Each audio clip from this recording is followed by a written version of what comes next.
My name is Nick. I'm a theater student at NYU. Um, I am the vice president of the Disability Student Union there. Nice. Um, yeah, that's kind of what I'm up to.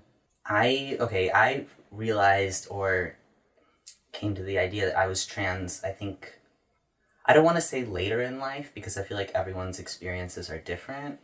And it's not later as in like earlier would be correct or normal, but I know for my parents it was a little bit difficult because they were like, you weren't like playing with trucks as a kid, you know. um, and I think definitely part of why that was something that was delayed for so long was a couple reasons. Was because I was in a really abusive household, and it kind of that took over my life, and it wasn't that. And I had a lot of undiagnosed and untreated chronic pain as a child too. And so those two things were kind of like what my life was as a kid. And I wasn't really thinking about everything else. And so I came out and then transitioned when I was 16. And at that point, a lot of things changed in my life. My house situation got a lot better. And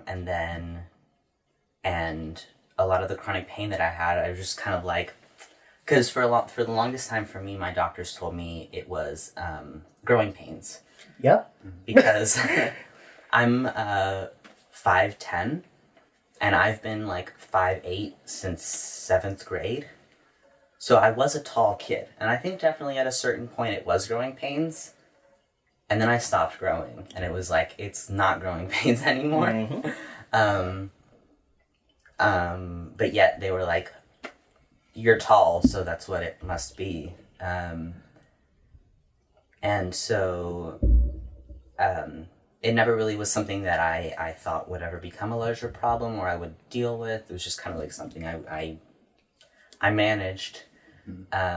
And then I came to college here. I moved from Southern California all the way over here to New York. And all of a sudden, well, first of all, my mental health got a lot worse. And that's when I was formally diagnosed with PTSD, which during the first semester of my college years was definitely disabling. And now it is not as much, which I'm really thankful for. And then literally the next second semester of college was when the chronic illnesses started popping up here and there, you know, and then, you know, over the next 2 years, I diagnosed with EDS, and then orthostatic hypotension, and now POTS, and I also have small fiber neuropathy, which is also a little bit more recent. So it's been a journey, and I think the biggest thing for me that I think about a lot, which is different, is just that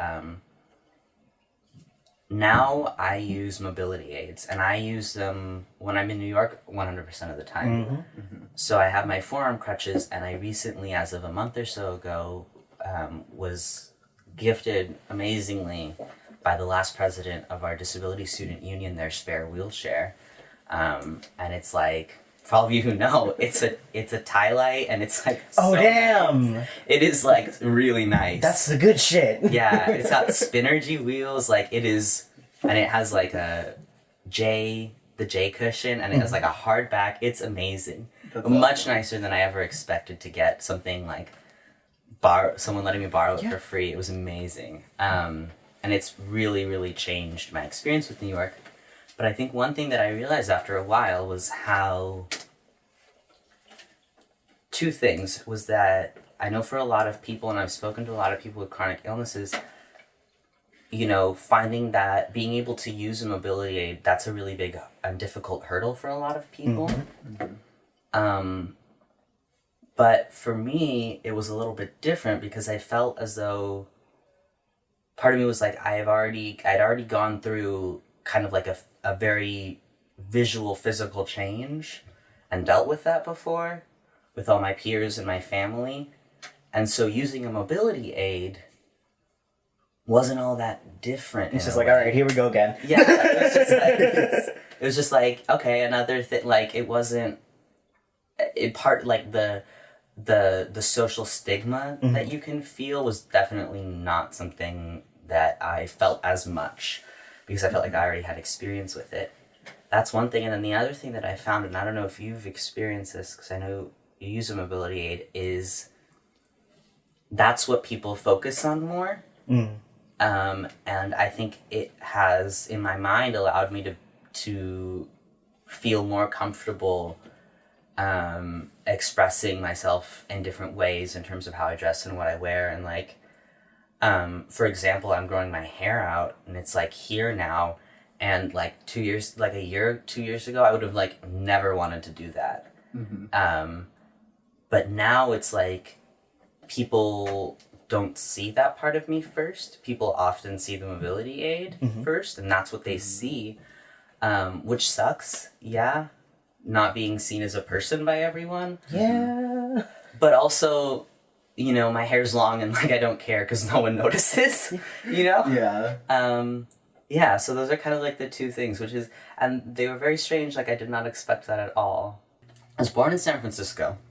And I grew up I lived there until I was also about 6, and then I moved to Long Beach, California. It's a big port town. It's like one of the biggest ports, like top 2, 3 or something like that, biggest ports in the United States. And it has a population of 500,000 people.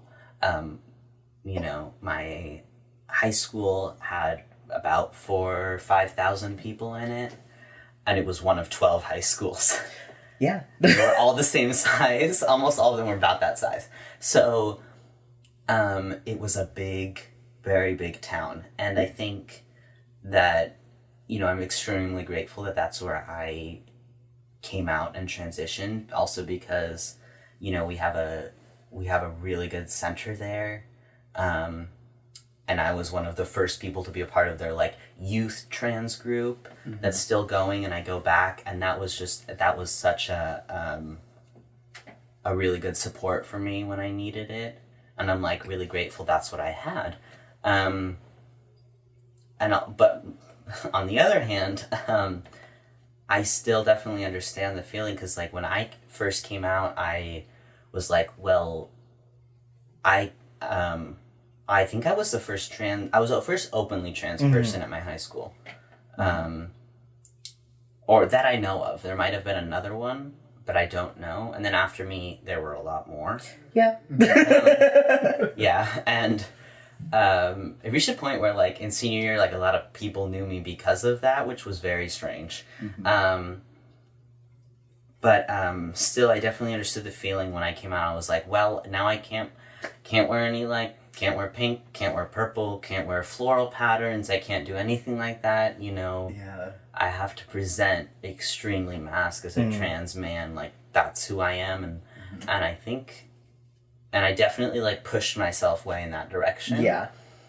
I remember talking to the vice principal, we had 2 principals, because our school was so big, so talking to one of the principals, and her saying, like, me talking about coming with the other very visibly out trans person at my school at the time, and us being like, we want to change our names on the roster because you let us put whatever we want on the ID. Yeah. You let the trans people come in a week later and change their ID in a long and arduous process. But the roster is still not, you know, changed. And I remember her being like, I totally get what you're going through. One time, the post office got my address wrong, and it was like the same thing. So like, I really understand. Oh my god. And then she never helped us. So I was like, cool, great. Cis people, what are they? Yeah. Oh my god.